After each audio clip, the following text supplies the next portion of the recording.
Olá, irmãos, como é bom estar de novo com vocês. E é tão bom estar aqui já nos preparando, porque eu creio que pela graça, pela misericórdia, pela bondade de Deus, muito em breve, nós vamos começar a nos reunir aqui novamente. Estamos nos preparando para isso, estamos organizando as coisas, o conselho já se reuniu, e a gente vai comprar os equipamentos necessários para que muito em breve, de forma segura e gradual, não só eu, o pastor André, o irmão Francisco, estejamos aqui, mas que a maioria de vocês já possam estar. O conselho vai depois orientar de como tudo isso vai funcionar, mas isso já nos traz um grande alento ao coração, essa possibilidade de que em breve a gente vai voltar a se reunir aqui e podermos dizer, como o salmista no Salmo 126, ficamos como quem sonha. Orem por isso, para que tudo possa se encaminhar e muito em breve mesmo, nós possamos começar a nos reunir aqui novamente. Eu creio que tanto eu quanto vocês estão com saudade desses momentos de comunhão, de adoração, de louvor que nós temos aqui. Eu escolhi para a nossa meditação nesta noite o Salmo 4. Eu vou ler esse salmo e depois a gente vai meditar juntos sobre ele. Então preste atenção na leitura que nós vamos fazer agora. Responde-me quando clamo, ó Deus da minha justiça. Na angústia, tu me deste alívio. Tem misericórdia de mim e ouve a minha oração. Filho dos homens, até quando vocês vão querer transformar a minha glória em vergonha? Até quando amarão a vaidade e buscarão a mentira? Saibam, porém, que o Senhor distingue para si o piedoso. O Senhor me ouve quando eu clamo por Ele. Tremam de medo e não pequem. Consultem no travesseiro o coração e sosseguem. Ofereçam sacrifícios de justiça e confiem no Senhor. Há muitos que dizem: quem nos dará a conhecer o bem? Senhor, levanta sobre nós a luz do teu rosto. Mais alegria me puseste no coração do que a alegria deles quando eles têm fartura de cereal e de vinho. Em paz me deito e logo pego no sono, porque só tu, Senhor, me fazes repousar seguro. Esse salmo é um dos salmos mais conhecidos da Bíblia, exatamente por causa desse verso 8. Muitos costumam ler e guardar no coração esse salmo, o verso 8, recitá-lo antes de dormir. No início desse ano eu tive uma experiência muito difícil. Eu creio que muitos sabem que eu tive um problema, comecei com angina, uma dor muito forte, e a minha pressão subiu de uma maneira tão elevada que eu tive que ir para o pronto-socorro, e depois dos procedimentos e de exames, o médico chegou à conclusão que eu tinha que ir direto para a UTI, e ali passar por uma angioplastia, colocar 2 estentes. Tudo isso não me assustou, porque eu já havia, há 7 anos, vivido essa experiência, quando eu coloquei um estente, mas fiquei aguardando a marcação do exame e o fiz. Quando eu saí do procedimento, eu fui direto para a UTI. A minha pressão tinha ficado muito baixa, 7/5, e eu fui para a UTI. Não fosse isso, eu teria ido para o apartamento, onde ficaria sendo acompanhado. E por que eu estou contando essa história? Porque Aquela noite na UTI, e eu já tinha estado na UTI, foi uma noite diferente. Eu não sei se por conta da pressão, eu não sei se por conta da medicação, eu estava com a perna presa na cama por causa do procedimento, eu não sei, mas sei que foi uma noite terrível, uma noite de angústia como eu nunca tinha vivido. Eu me considero uma pessoa resiliente, eu já tive uma pancreatite, fiquei 5 dias sem comer e sem beber, só no soro. Tive, nesse período de internação, uma infecção urinária, coloquei uma sonda, mas essa noite, ela foi uma noite de angústia. Talvez tenha sido aquilo que possa ser descrito por São João da Cruz como a noite escura da alma, uma noite de angústia muito grande. E eu orava o tempo todo, e aquela sensação de angústia, que é difícil de explicar, estava em mim o tempo todo, aquele mal-estar, uma sensação que eu nunca tinha vivido. Depois de 2 dias fui para o apartamento, voltei para casa, mas eu estou contando isso porque durante muitas noites, eu estava cochilando quando eu ia dormir, aquela sensação ela voltava, aquela sensação me invadia de novo, e eu acordava e ficava com medo de dormir por causa daquela sensação. E eu me lembro que uma noite foi exatamente esse versículo final que veio ao meu coração: em paz me deito e logo pego no sono, porque só tu, Senhor, me fazes repousar seguro.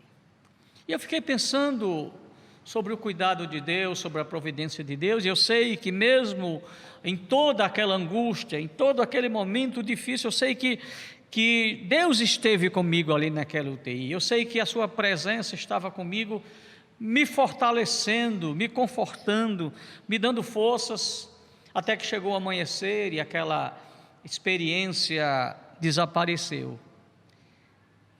Esse sentimento, essa sensação, ela tem sido muito rara e quase não tem vindo mais, porque eu tenho trazido ao meu coração esse texto, de que nem a minha preocupação, nem a minha angústia, nada pode me proteger, me guardar de sensação nenhuma, nem de perigos, nem de nada. Só o Senhor pode me fazer repousar seguro. E eu resolvi meditar com vocês nesse salmo, porque esse salmo foi escrito num contexto de crise. Há 3 possibilidades que podem ser o contexto que gerou o salmista, que fez o salmista escrever esse salmo. Pode ter sido no momento em que Absalão estava perseguindo a Davi, e alguns estudiosos entendem que esse era o contexto. Alguns entendem, como Calvino, que era quando Saul perseguia a Davi, e alguns entendem que esse salmo foi escrito num contexto de crise nacional. Uma grande seca assolou o país, e nós sabemos como numa região como aquela, agrícola, e numa região onde os deuses pagãos eram ligados à fertilidade, e a gente lê a história de Israel e vê quantas vezes Israel se voltou para Baal e os seus cultos de fertilidade. Então, muitos acham que esse contexto, o contexto desse salmo, é um contexto de crise, de ausência de chuvas, como foi no tempo de Ruth, de Noemi e sua família, que foram para Belém. Pode ser esse o contexto, e nesse contexto eu estou inclinado a crer que esse é o contexto que gerou o salmo, é que Davi o escreve e nos traz algumas coisas de como dormir em paz. A primeira coisa que nós temos que ter em mente é que crises, elas vão acontecer. Ou seja, Davi, que é o autor do salmo, era um homem segundo o coração de Deus, era um homem que temia a Deus, mas ele não teve como não passar por crises no país, no seu reinado, na sua vida. Mas ele nos ensina algumas coisas nesse salmo, das suas experiências com Deus, das suas experiências em meio à crise. Em primeiro lugar, ele nos ensina de como dormir em paz. A primeira coisa que eu quero dizer para vocês é falar com Deus. Vocês percebem que o salmista, ele começa o salmo com uma súplica, com oração. Ele fala com Deus, ele apresenta o seu problema a Deus, e ele lembra duas coisas que são importantes. Ele lembra, em primeiro lugar, quem é o Deus a quem ele está orando. Ele diz: na tua justiça. Ele sabe que Deus é justo, mas ele lembra também, ele traz à mente, ele traz ao coração, ele traz ao seu pensamento os livramentos que Deus lhe deu no passado. Ele traz ao seu coração isso. Então, antes de dormir, nas suas inquietações, nas suas preocupações, não deixe de orar, não deixe de falar com Deus, não deixe de apresentar a Ele os seus problemas, mas quando for apresentá-los, lembre-se, traga ao coração que Deus é justo, que Deus é bom, que Deus é sábio, que Deus é poderoso, e lembre-se que você já esteve em momentos difíceis no passado, e lembre-se como Deus agiu na sua história, na história da sua família e na história do povo de Deus. A história do povo de Deus é uma história marcada de grandes livramentos, de grande intervenção. Era isso que Israel fazia em muitas ocasiões. Israel trazia ao seu coração o livramento de Deus na travessia do Mar Vermelho, quando Deus lhe deu vitória diante dos seus inimigos. Naquele contexto, os inimigos de Davi estavam questionando a sua fé. Que Deus é esse que permite essa crise? Que Deus é esse que permite essa situação? Que Deus é esse que permite essa seca? Que Deus é esse que permite essa ausência de chuvas? Como talvez hoje muitos estejam perguntando: que Deus é esse que permite a pandemia? E como muitos zombaram: que Deus é esse que permite que os crentes, que o seu povo venham a contrair Covid, venham a ficar internados e alguns até a falecer? Olha a atitude de Davi. Ele não agride os seus inimigos, mas se você olhar o Salmo, ele exorta os seus inimigos ao arrependimento. A palavra de exortação do salmista era de levar os seus inimigos a uma mudança de vida, e não uma oração para destruí-los, para que Deus enviasse fogo do céu e eles fossem consumidos pela ira de Deus, pelo fogo de Deus. Mas ele começa a lhes mostrar algumas coisas. Seus deuses, ele diz, são vaidade e mentira. Sua vida está alicerçada, ele diz, numa ilusão. A palavra vaidade aqui é a mesma palavra usada para ídolos no Antigo Testamento. E ele está dizendo: seus deuses são vaidade e mentira. Por que confiar neles? Hoje, os deuses modernos são o prazer, a fama, o poder, a riqueza, as aparências. E quantas pessoas têm colocado suas vidas, seus sonhos, seus projetos nessas coisas? Mas são coisas que são vaidade, que são mentira, que são passageiras, que são efêmeras. O prazer pode desaparecer, o corpo envelhece, a beleza vai embora, a fama pode acabar também, e muitos acabam no ostracismo, esquecidos. O poder, há muitos poderosos que hoje são desconhecidos, as riquezas também. E Davi está dizendo: não coloque a sua confiança nisso, pense. Ele diz: o meu Deus é um Deus diferente, é um Deus que me distingue em meio a todos, é um Deus que responde às orações. Por isso, temam a esse Deus. Quando vocês forem colocar a cabeça no travesseiro, façam uma reflexão sobre a vida de vocês, pensem sobre suas vidas, sobre os seus caminhos, consultem no travesseiro o coração e sosseguem. Essa é a expressão que ele ele toma, na qual ele expressa esse convite. Então, Davi não faz uma oração imprecatória pedindo que Deus destrua os inimigos, mas ele os convida, ele os chama a olharem, refletirem, quem é o verdadeiro Deus, quem é o Deus que traz paz, que traz segurança, e os convida a mudar de vida. Mas também, naquele contexto, o próprio povo de Israel estava questionando, como aconteceu tantas vezes. Lembram da experiência do bezerro de ouro? Bastou Moisés se demorar, e quando ele desceu, já tinham construído um bezerro e estavam adorando, porque o Deus que os havia tirado do Egito havia sumido, desaparecido. E o que o salmista faz aqui? Ele encoraja os seus amigos a manter a fé. Em outras palavras, ele está dizendo que a nossa confiança em Deus não está nas circunstâncias.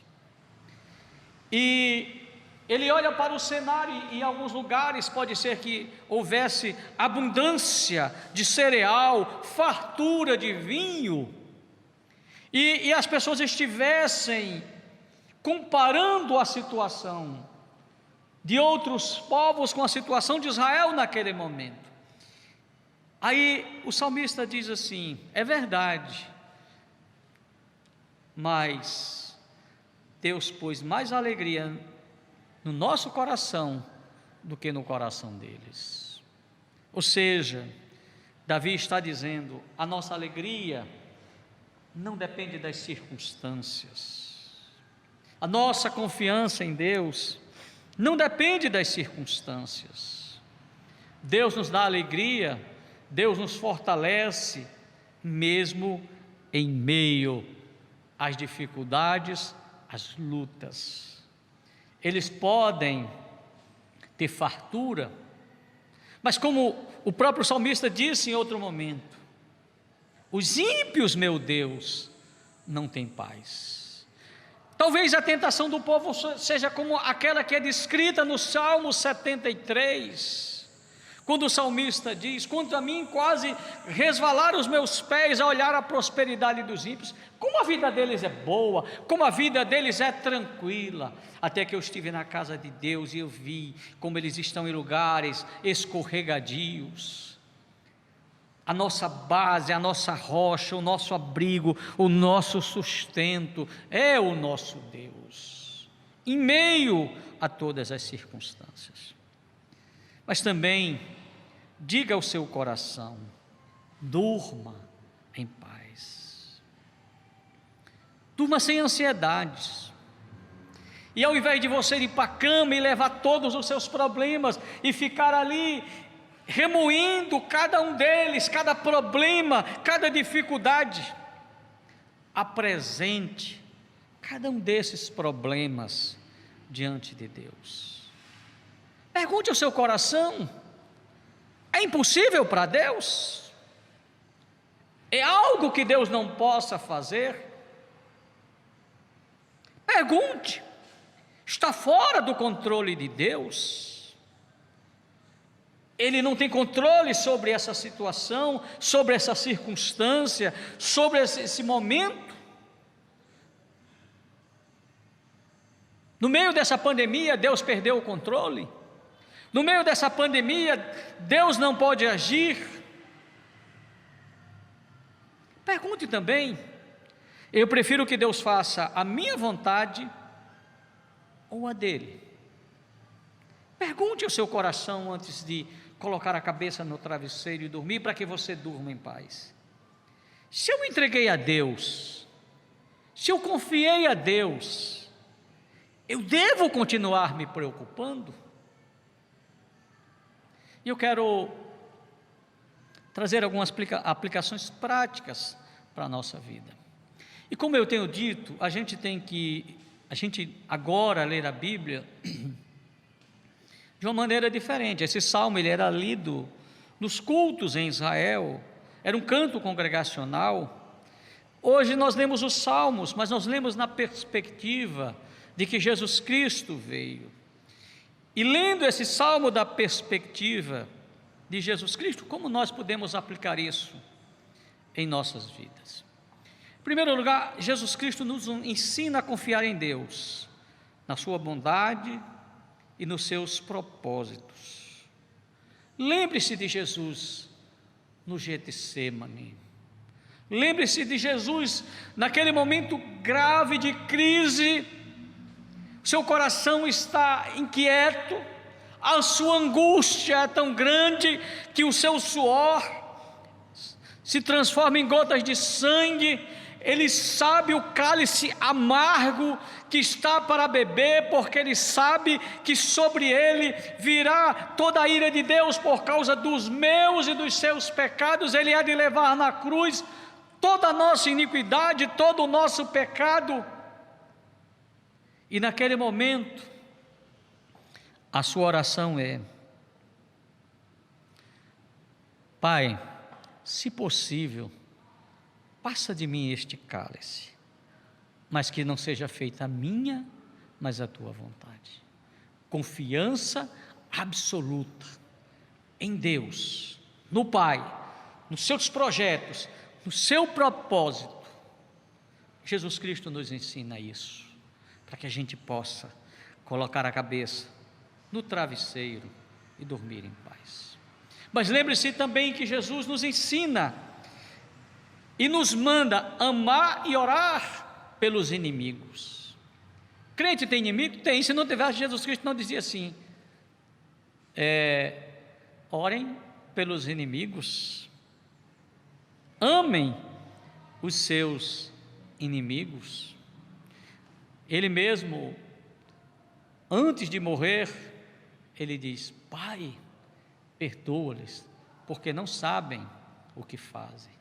E ele tinha sido cuspido, ele tinha sido agredido, ele tinha sido espancado, ele tinha sido escarnecido, mas naquele momento de angústia, de dor, de sofrimento, a sua oração é: Pai, perdoa-lhes, porque não sabem o que fazem. E é no Sermão do Monte que ele nos diz: eu, porém, vos digo, isso é uma ordenança: amai os vossos inimigos e orai pelos que vos perseguem, para que vos torneis filhos de vosso Pai Celeste, porque Ele faz nascer o seu sol sobre maus e bons, e vi chuva sobre justos e injustos. Porque se amardes os que vos amam, que recompensa tendes? Não fazem os publicanos também o mesmo? E se saudardes somente os vossos irmãos, que fazeis demais? Não fazem o gentio também o mesmo? Portanto, sede vós perfeitos, como perfeito é o vosso Pai Celeste. Talvez você esteja vivendo um momento de dificuldade, e talvez você esteja tendo pessoas que estão lhe perseguindo, seja no trabalho, seja na faculdade, seja no prédio onde você vive, ou até alguém da família que está lhe causando problemas, e talvez o seu sentimento seja de ódio, de rancor, de vingança. Mas Jesus Cristo está dizendo que no meio de tudo isso, ame o seu inimigo, ore por ele. E Paulo ainda diz mais: abençoe os seus inimigos. É isso que faz o cristianismo ser diferente, ser extraordinário, ir além do ordinário. É isso que faz o cristianismo ser uma religião única. Paulo diz assim: abençoai os que vos perseguem, abençoai e não amaldiçoeis. Em Romanos 12 ele completa dizendo assim o que ele já havia começado: pelo contrário, se o teu inimigo tiver fome, dá-lhe de comer. Difícil, irmãos, mas é isso que a palavra nos ensina. Se tiver sede, dá-lhe de beber, porque fazendo isto, amontoarás brasa viva sobre a sua cabeça. Não te deixes vencer o mal, mas vence o mal com o bem. Essa é a estratégia. A vitória do cristão é vencer com o bem e não com o mal. Também devemos encorajar os nossos irmãos na fé. Devemos encorajá-los no meio das suas lutas, ensinando-lhes que a nossa confiança em Deus deve ir além das circunstâncias. Talvez você não esteja vivendo um momento de lutas, de dificuldades, mas você pode ser instrumento de Deus, de encorajamento, de fortalecimento, no meio das circunstâncias difíceis. O povo de Israel vivia um momento difícil, e Abacuque, no meio de toda aquela crise, ele diz: ainda que a figueira não floresça, nem haja fruto na vide, o produto da oliveira minta, e os campos não produzam mantimentos, as ovelhas sejam arrebatadas do aprisco, e nos currais não haja gado, todavia eu me alegro no Senhor, exulto no Deus da minha salvação. O Senhor Deus é a minha fortaleza, e faz os meus pés como o da corça, e me faz andar altaneiramente, de cabeça erguida, no meio das crises, porque é Deus que faz isso. Nós somos fracos, nós somos tentados, mas Deus nos ergue, Deus nos encoraja. Talvez alguém esteja precisando de uma palavra de encorajamento, e você pode ligar para ela no meio dessa crise, dessa pandemia, e você pode orar com ela, e você pode ler um versículo para ela, e você pode cantar um hino para ela, mas uma palavra de encorajamento. Nesses tempos difíceis, podemos ser instrumentos de Deus. Jesus Cristo estava prestes a morrer, e ele sabia da crise que viria, e as suas palavras foram de encorajamento, de fortalecimento aos seus servos. Como Cristo, nós devemos ser instrumentos de consolação, de conforto, de encorajamento daqueles que estão passando por lutas e dificuldades. Se você não está, glorifique a Deus, mas seja instrumento de Deus na vida das pessoas que estão vivendo as suas lutas e dificuldades e precisa de você. Restabelecei as mãos caídas e os joelhos trôpegos, é o que diz o autor de Hebreus no capítulo 12. Como cristãos, somos povo, somos família, e devemos estar juntos uns com os outros em suas lutas, alegrando-se com os que se alegram, chorando e consolando os que choram, e os encorajando, como Jesus Cristo fez e nos desafia a fazer. Finalmente, durma em paz. Jesus Cristo diz no Sermão do Monte: por isso vos digo, não andeis ansiosos pela vossa vida, quanto ao que haveis de comer ou beber, nem pelo vosso corpo, quanto ao que haveis de vestir. Não é a vida mais do que o alimento, e o corpo mais do que as vestes? Aí ele diz assim: observai as aves do céu, não semeiam, não colhem, nem juntem celeiros, contudo o vosso Pai Celeste as sustenta. Porventura não valeis vós muito mais do que as aves? Qual de vós, por ansioso que esteja, pode acrescentar um côvado ao curso da sua vida? E por que andais ansiosos quanto ao vestuário? Considerai como crescem os lírios do campo, eles não trabalham nem fiam. Eu, contudo, vos afirmo que nem Salomão em toda a sua glória se vestiu como qualquer deles. Preste atenção, irmãos. Ora, se Deus veste assim a erva do campo que hoje existe e amanhã lançada no forno, quanto mais a vós outros, homens de pequena fé.